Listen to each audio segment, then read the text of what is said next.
We will prevail. Charge our nation. ശത്രു രാജ്യങ്ങളാൽ നാലുപാടും ചുറ്റപ്പെട്ടു കിടക്കുന്ന ഇസ്രയേലിന് സൈനിക ശക്തി എന്നത് വെറുമൊരു ആഡംബരം മാത്രമല്ല, മറിച്ച് ആ രാജ്യം നശിച്ചു പോവാതിരിക്കാനുള്ള ഏക പോംവഴി കൂടിയാണ്. ഈ ഒരു സർവൈവൽ ഇൻസ്റ്റിങ്ക്റ്റ് അഥവാ അതിജീവന വാസനയാണ് അവരെ ലോകത്തിലെ തന്നെ ഏറ്റവും മികച്ച യുദ്ധരാജ്യമാക്കി മാറ്റിയത്.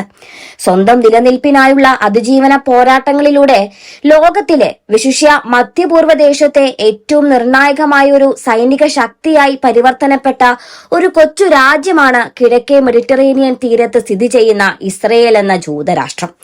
വിസ്തൃതി കൊണ്ട് ഒരു ചെറിയ ഭൂപ്രദേശം മാത്രമാണെങ്കിലും ആധുനിക യുദ്ധതന്ത്രങ്ങളിലും സാങ്കേതിക വിദ്യയിലും ലോകത്തെ വമ്പന്മാരെ പോലും അത്ഭുതപ്പെടുത്തുന്ന അതിഭീകരമായ കരുത്താണ് ഇന്ന് ഇസ്രയേലിനുള്ളത്. ചരിത്രത്തിലെ എല്ലാ സഹനങ്ങളുടെയും തീച്ചൂളകളിൽ സ്ഫുടം ചെയ്യപ്പെട്ട ഒരു ജനതയ്ക്കു വേണ്ടി 1948 പിറവികൊണ്ട ഈ രാജ്യം വെറും പതിറ്റാണ്ടുകൾക്കിപ്പുറം ഈ ഭൂഗോളത്തിലെ ഏറ്റവും സാങ്കേതിക തികവുള്ള സൈന്യത്തെ എങ്ങനെ രൂപപ്പെടുത്തി എന്നത് ലോകമെമ്പാടുമുള്ള സൈനിക തന്ത്രജ്ഞർ ഇന്നും അതീവ താൽപര്യത്തോടെയും ആഴത്തിലും പഠിക്കുന്ന വിഷയമാണ്.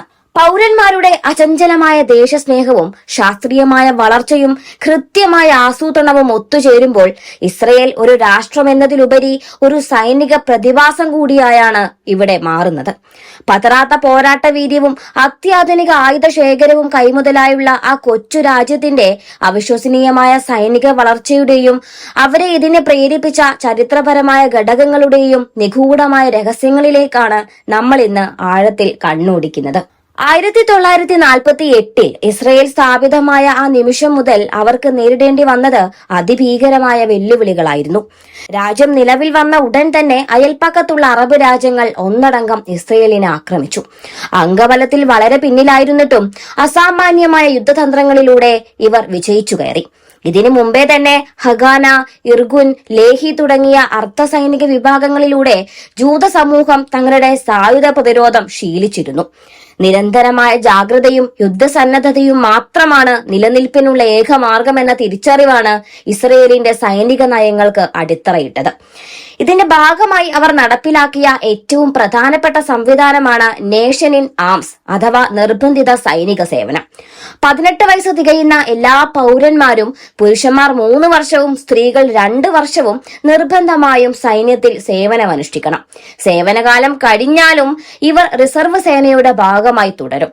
ഒരു അടിയന്തര സാഹചര്യം ഉണ്ടായാൽ ഏതാനും മണിക്കൂറുകൾക്കുള്ളിൽ ലക്ഷക്കണക്കിന് സാധാരണക്കാരെ സുസജ്ജരായ പോരാളികളാക്കി മാറ്റാൻ ഇതിലൂടെ ഇസ്രയേലിന് ഇന്ന് സാധിക്കും. ഇസ്രയേലിന്റെ സൈനിക ചരിത്രത്തെ മാറ്റിമറിച്ചത് പ്രധാനമായും 3 യുദ്ധങ്ങളാണ്.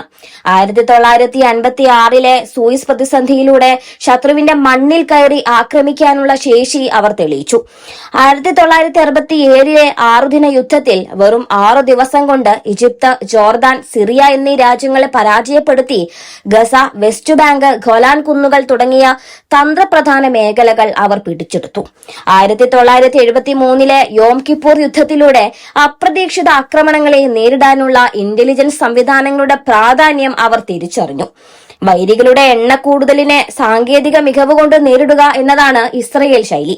ഇതിനായി അവർ അയൺ ഡോം പോലുള്ള വിഖ്യാതമായ മിസൈൽ പ്രതിരോധ സംവിധാനങ്ങൾ വികസിപ്പിച്ചു. ഡ്രോണുകൾ, സൈബർ യുദ്ധമുറകൾ, ഡിജിറ്റൽ ചാരപ്രവർത്തനം എന്നിവയിൽ ഇന്ന് ഇസ്രയേൽ ലോക നേതാവാണ്. സൈനിക സേവനത്തിനിടെ യുവാക്കൾ നേടുന്ന ഈ സാങ്കേതിക വൈദഗ്ധ്യം പിന്നീട് രാജ്യത്തെ ഹൈടെക് വ്യവസായങ്ങളുടെ വളർച്ചയ്ക്കും കാരണമായി. നഗരങ്ങൾക്കുള്ളിലെ പോരാട്ടങ്ങളിലും തുരങ്ക യുദ്ധങ്ങളിലും ഇന്ന് ലോകത്തെ ഏറ്റവും മികച്ച പരിശീലനം ലഭിച്ച സൈന്യം ഇസ്രയേലിന്റേതാണ്. ഇസ്രയേൽ ഒരു സൈനിക ശക്തിയായി മാറിയത് അവർ ആഗ്രഹിച്ചു നേടിയ ഒന്നല്ല, മറിച്ച് നിലനിൽപ്പിനായി അവരുടെ മുന്നിലുണ്ടായിരുന്ന ഏക വഴിയായിരുന്നു.